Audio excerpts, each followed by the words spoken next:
Istiqomah jamaah, istiqomah membangunkan para santri.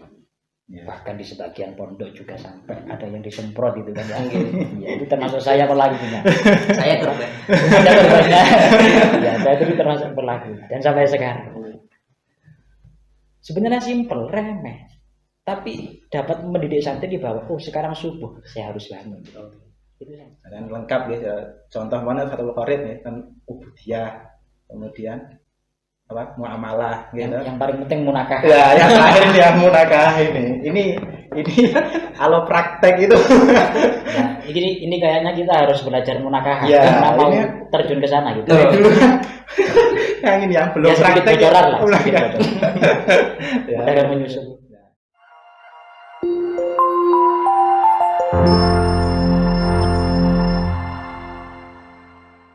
Lantas bagaimana Mas ketika orang tua sudah menemukan pesantren yang tepat untuk anaknya atau teman-teman santri yang sudah tepat untuk menempuh ilmu, kiat-kiatnya bagaimana agar si santri ini ketika di pesantren bisa berhasil?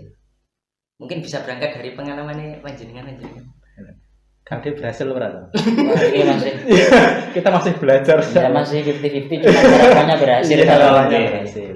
Mungkin kalau menurut saya itu kalau dalam apa nih kok taklim gitu, taklimnya kan salah satu cara supaya thalabul ilminya itu hasil itu ada 3 unsur di sana. Satu ya santrinya itu sendiri, yang kedua adalah gurunya, yang ketiga adalah orang tua kan itu. Kalau santrinya itu bagaimana supaya hasil? Berarti si santri ini harus mempeng kalau istilahnya itu, tekun, harus tekun. Waktunya sekolah ya sekolah, waktunya apa namanya belajar, waktunya diniyah ya diniyah, waktunya takror ya takror seperti itu. Bahkan kalau bisa dia punya inisiatif sendiri yang mana jam wajib belajar di luar kegiatan pondok. Dia punya jam wajib belajar sendiri. Saya jam sekian, jam 10 istirahat pondok semuanya, takror selesai. Setelah itu dia punya haibah, punya semangat, punya himmah saya, punya himmah semangat untuk belajar sendiri, mutolaah sendiri, mempeng. Kemudian yang kedua guru. Nah, seperti yang sedikit pertanyaan yang nomor 2 tadi, yang masalah apa tadi? Guru tadi. Yang sebelumnya tadi. Gurunya juga serius. Artinya selalu masuk setiap hari, mungkin kecuali ada udzur nggih. Kemudian yang tidak kalah penting yang nomor 3 adalah orang tua. Nah, ini. Orang tua juga harus berusaha supaya putra atau putrinya berhasil dalam hal thalabul ilmi. Dengan apa? Nah, ini cerita dulu saya pertama mondok. Ini cerita pribadi. Iya. Saya dulu ketika mondok itu pertama kali itu sebelum berangkat tuh sama abah saya didhawuhi gini. Wis lek pancen jatahmu insyaallah enek. Jadi dari dawuh itu dapat saya simpulkan bahwasanya orang tua saya atau abah saya itu akan mengusahakan bekal. Kan katanya urusannya bekal kan gitu. Bekal. Mengusahakan bekal bagi saya untuk berangkat mondok yang satu. Usaha dari orang tua nggih, nyangoni anak itu. Yang kedua adalah doa. Ini penting sekali nih doa. Kalau kita lihat trennya zaman sekarang, tidak semua sih ya, tidak semua. Trennya zaman sekarang itu sudah dapat pondok yang tepat, sudah sesuai dengan kriteria yang awal tadi, terus kemudian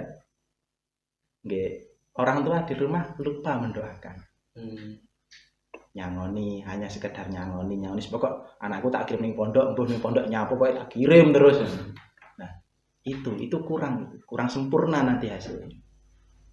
Nah, 3 unsur tadi ya. Jadi orang tua juga harus mendoakan. Ya, kalau dulu itu pas saya sowan pertama mondok itu gitu, dawuhnya Mbah Yai itu kepada ibu saya, terutama ibu.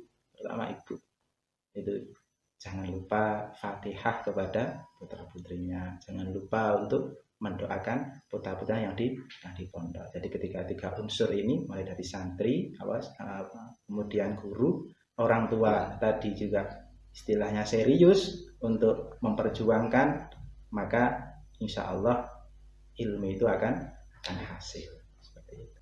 Nah, itu versi Mas Najib. Mungkin versinya Mas Fuad berbeda. Monggo. Sama sebenarnya. Mungkin bisa berangkat dari pengalaman Mas jenengan. Ya mungkin saya hanya akan menyampaikan dawuhnya ulama ya.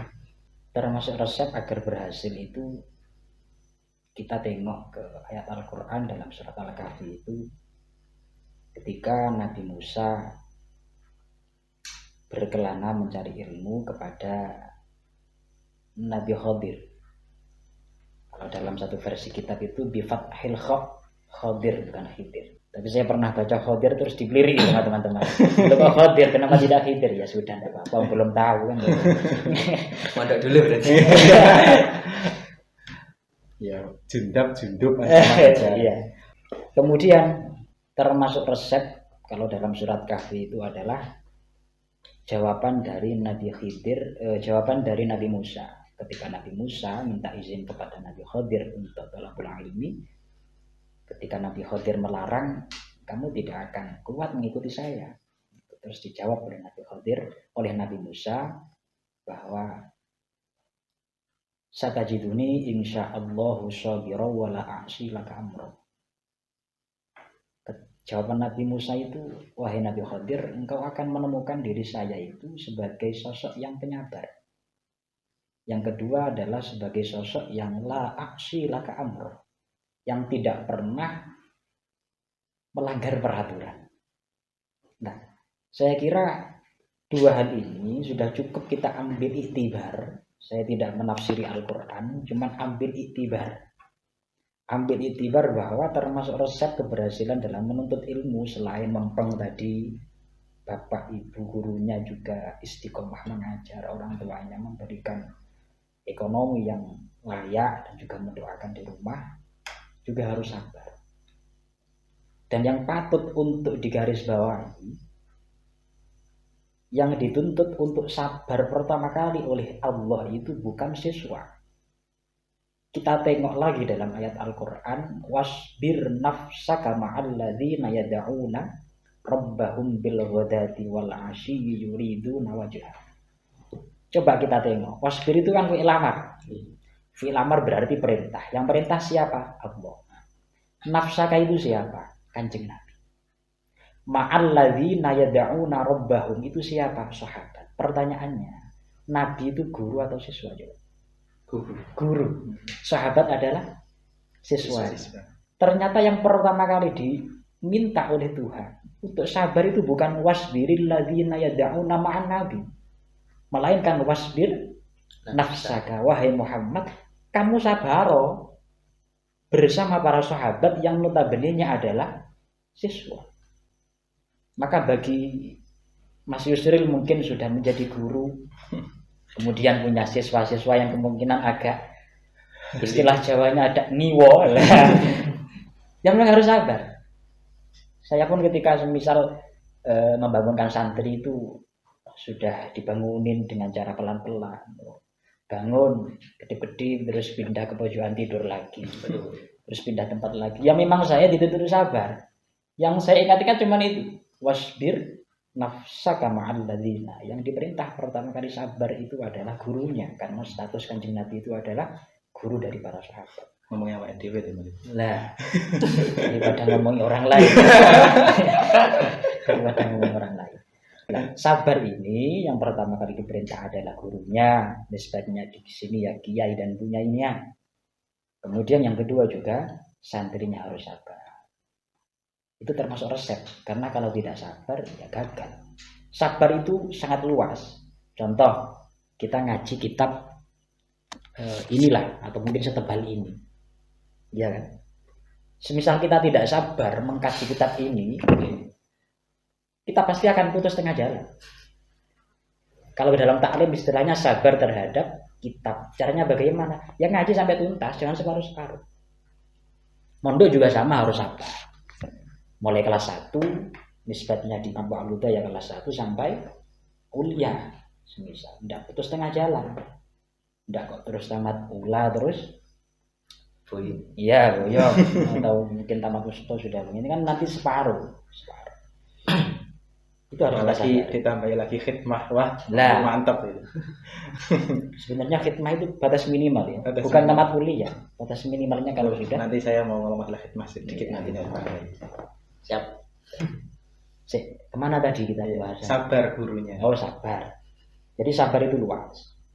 Termasuk mungkin teman-teman, ya saya, adik saya, mungkin Kang Yusril yang sedang mengalami kiriman telat ya. Nah, itu juga harus sabar. Yang kedua, taat dengan peraturan. Ya.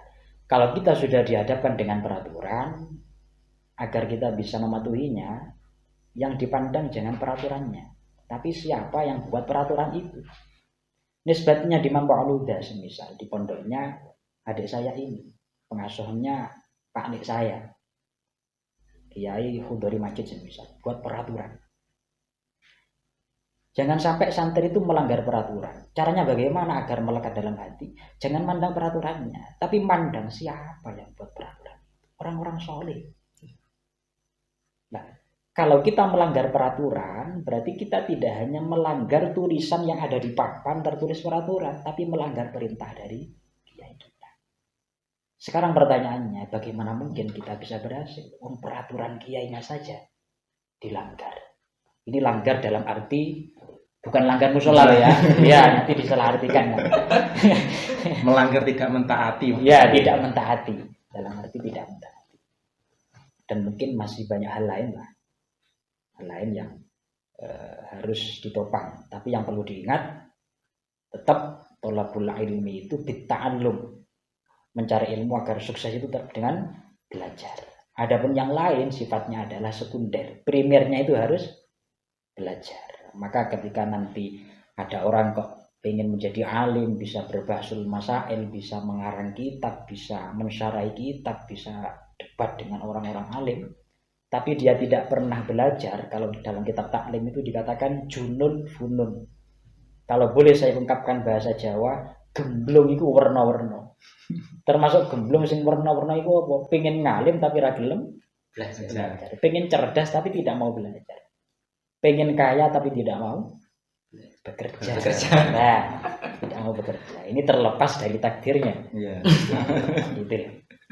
Ya mungkin sedikit itulah yang faktor penopang agar seseorang itu sukses belajar. Karena dari kesabaran, kemudian taat dengan peraturan, yang paling penting yang sering dikutip oleh ulama itu adalah husnudzan, dan terutama dengan para kiai. Kalau boleh sampean baca seluruh kitab, terutama kitab-kitab yang bernuansa tasawuf, fokus masalah thalabul ilmi, caranya adalah agar sukses itu husnudzan. Maka kalau sampean buka kitab-kitab itu, ada ulama secara keilmuan kualitasnya itu minim, tapi kok berkahnya luar biasa, karena begitu takzimnya, taatnya dengan dawuh dari para masyayikh. Contoh,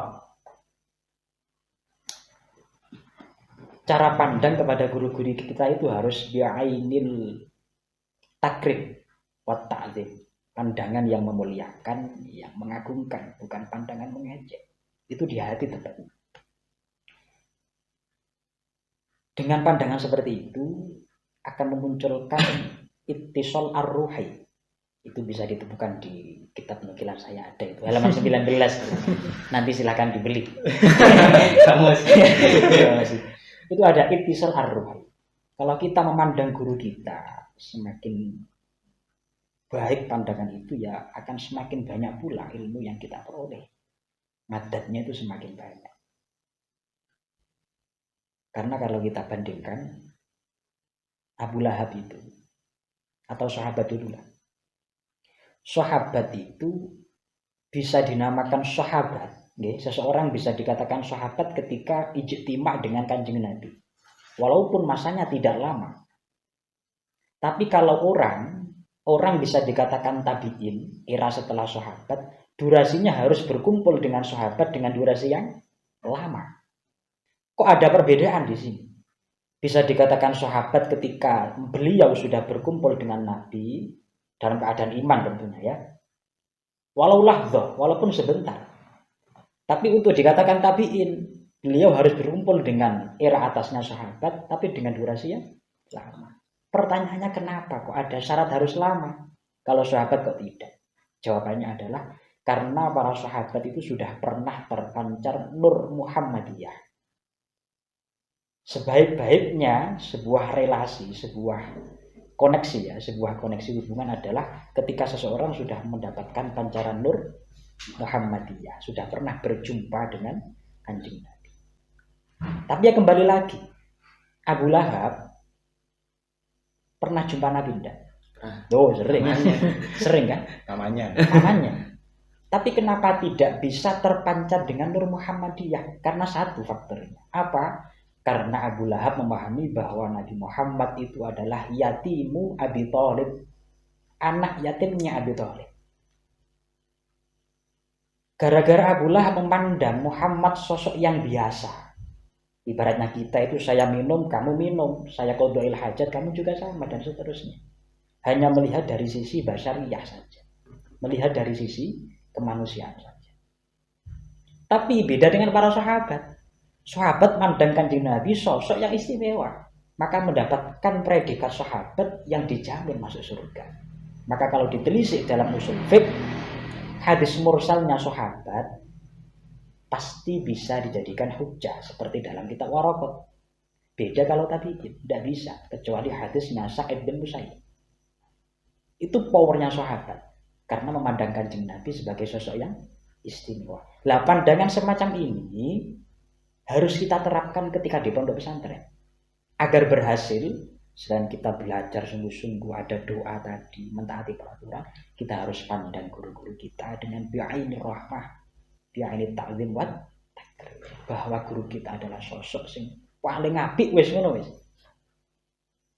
Kan seakan-akan kayaknya seperti mengkultuskan, padahal tidak. Maka kalau dilihat di Ta'limul Muta'allim, di kitab yang itu tadi juga ada ya. Tamalluk itu tidak boleh. Tamalluk itu terlalu simpati yang berlebihan sampai menyebut gurunya dengan ya sayyidi misalnya. Atau mengungkapkan, kalau dalam kamus itu mengungkapkan sesuatu yang sebenarnya tidak ada kayaknya. Tapi itu boleh. Simpati yang berlebihan itu boleh ketika satu, thalabul ilmi. Apapun dibenturkan dengan thalabul ilmi, rata-rata kok kayaknya menjadi boleh, yang semula tidak boleh. Contoh tomak. Aku tak nyedek adikku lah dan ditawari kopi semisal, tidak boleh sebenarnya. Tapi kalau tomak saya itu pada tempatnya semisal, saya masih bodoh, belum tahu apa-apa, nyedek ya adikku lah, bisa pengerti aku oleh ilmu. Nah, tomak semacam ini boleh. Seperti ini ya, kopi ini. Ya, monggo silakan dulu. Ini karena tadi saya belum dipersilahkan, oke? Monggo sekarang dipersilahkan. Iya, ya mungkin semacam itulah. Okay. Ya selain at-ta'allum juga kita perlu menjaga hati kita kepada guru-guru kita husnudzon. Pandangan kita juga pandangan yang mengagumkan, tidak pandangan menyepelekan. Itu di dalam hati. Ya bisa saja kita di mata itu terlihat mengagumkan, tapi di hati tidak. Itu kan bisa.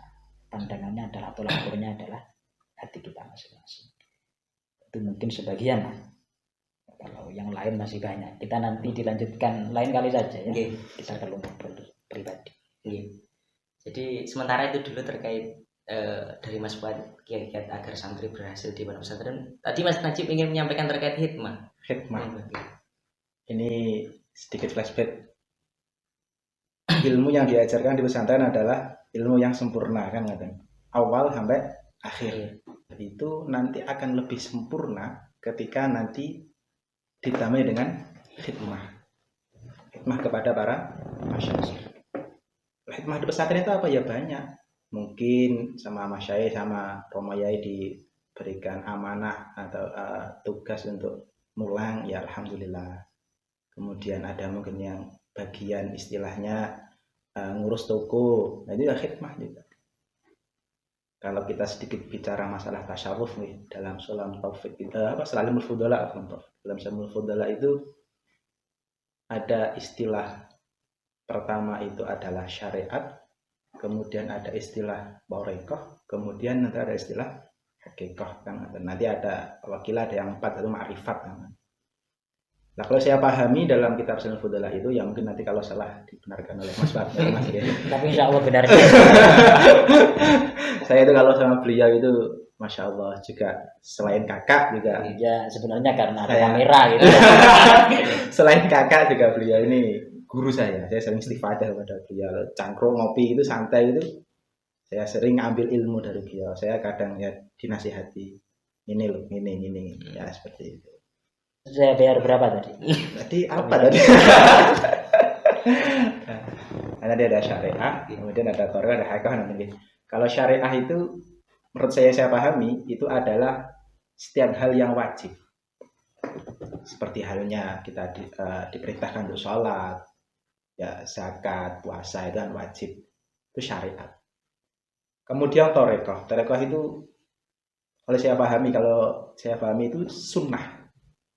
Jadi selain menjalankan wajib, juga kita menjalankan sunnah. Kemudian kalau kita menjalankan sunnah torekoh tadi, maka kita akan sampailah kepada titik terakhir yang namanya hakikat. Nah, torekoh itu kalau dalam Sunan Fudalah itu dalam nazamnya itu seingat saya seperti ini. Walikulli wahidihim tariqun min turuqin yakhtaruhu min dawasilah. Ngoten Mas. Ngoten Mas. Saya malah belum hafal. Serius saya belum hafal. Walikulli wahidihim tariqun min turuqin yakhtaruhu min dawasilah.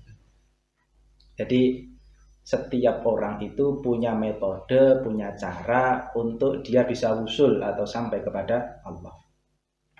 Yang pertama adalah kal julusi binal anami murabbiyan. Itu adalah tingkatan daripada torekoh yang paling utama adalah duduk di tengah masyarakat kemudian mengajarkan. Nah, seumpama seorang ini sudah selesai belajarnya dari awal sampai akhir santri tadi, kemudian dia khidmah, dilalah dikasih amanah tugas untuk mengajar. Nah, itu kan luar biasa. Tanpa dia harus mengumpulkan banyak orang untuk mengajar. Sudah ngumpul sak kelas. Tapi juga tadi harus diimbangi sabar, sabar seperti itu. Itu adalah yang pertama. Kemudian tingkatan yang kedua adalah khidmat kal julusi bil anai murabbiyan. Kemudian yang kedua adalah kathratil aurati wasyami wassalah. Memperbanyak wirid, memperbanyak puasa, memperbanyak sholat. Kalau yang kedua ini masih tidak mampu, kan ada mengajar, kemudian wirid, poso, kuat, sholat sunnah, waduh, banyak abad. Waduh. Ada tingkatan yang ketiga. Di sana khidmati linnas, khidmah kepada manusia. Dalam satu makalah an-nas adalah al-ulama. Jadi khidmah atau istilahnya khidmah adalah melayani, mengabdi kepada para ulama. Nah, santri kalau sudah selesai tadi khidmah kepada para ulama itu juga torekoh sebenarnya. Itu juga bisa menjadikan dia usul atau menjadi kepada taraf hakikat. Seperti itu. Jadi pentingnya tadi khidmah itu seperti itu. Jadi selain juga kita sudah selesai belajarnya awal sampai akhir, ya semoga paham lah, tapi ya mungkin ada yang tidak paham kan, ya nanti bisa diulangi ketika khidmah. Syukur-syukur khidmah jadi wali kelas, syukur-syukur khidmah jadi guru. Ada Mas Yusri ini kan ya. Syukur-syukur seperti itu. Sosok luar biasa beliau. Mas bisa mengatur kita. Iya. Kita berikan mau. Ini kan waktunya kita tidur ini. Iya. Sampai kopi aja tadi diatur. Saya tidak berani minum. Iya. Waduh. Mungkin seperti itu udah. Sebenarnya masih ada tingkatan yang keempat. Yang keempat itu ya sudahlah, nanti bisa lagi. Disambung kesempatan yang akan datang. Oke. Sungguh menarik sekali pembahasan kita kali ini, teman-teman. Penjelasan dari Mas Najib, Mas Fuad terkait pesantren, terkait thalabul ilmi, terkait hikmah, terkait apapun yang dibahas kali ini. Sebelum kita tutup, kita dengarkan dulu closing statement dari Mas Fuad dulu mungkin pesan-pesan pada pemirsa atau pada teman-teman santri. Saya akan berpesan kepada diri saya dulu lah, ya, baru ke pemirsa. Terkait masalah belajar mungkin ya, belajar para santri Jangan pernah puas dengan apa yang kalian capai untuk saat ini. Karena merasa puas itu merupakan dari sebuah kegagalan. Kemudian untuk para wali santri, ketika panjenengan sudah menitipkan putra putri panjenengan ke pondok pesantren, yang pertama ikuti saja apa yang telah ditetapkan oleh pondok pesantren. Yang kedua, doakan para putra putri panjenengan semoga mendapatkan ilmu yang bermanfaat dan barokah. Yang ketiga, jangan lupa tetap memiliki alaqah, memiliki ikatan dengan pondok pesantren, yang sehingga sekalipun putra putri panjenengan sudah keluar dari pondok pesantren, suatu saat tetap bisa mengunjungi pondok pesantren itu dan memberikan sebuah kontribusi yang positif kepada pondok itu. Ibarat orang yang telah disuguhi makanan, alangkah baiknya ketika dicuci. Itu merupakan sedikit gambaran dari khidmah yang disampaikan tadi. Ketika kita di pondok pesantren sudah dikasih makan berbagai macam fasilitas, ya alangkah baiknya lah kita sekarang waktunya untuk mencuci, agar ilmunya nanti bisa menjadi ilmu yang barokah dan manfaat. Mungkin hanya itu yang perlu disampaikan. Monggo Mas Najib. Sudah cukup dengan beliau tadi. Oke teman-teman, berakhirlah acara podcast perdana di channel YouTube Mambo Widya Rasa. Semoga bisa bermanfaat buat kita semua. Amin, amin, amin. Awal hingga akhir saya mohon maaf apabila ada kesalahan baik haliah maupun qauliyah. Kami akhiri wallahul muwaffiq ila aqwamit thoriq. Wassalamualaikum warahmatullahi wabarakatuh. Waalaikumsalam warahmatullahi wabarakatuh. Matur suwun. Alhamdulillah.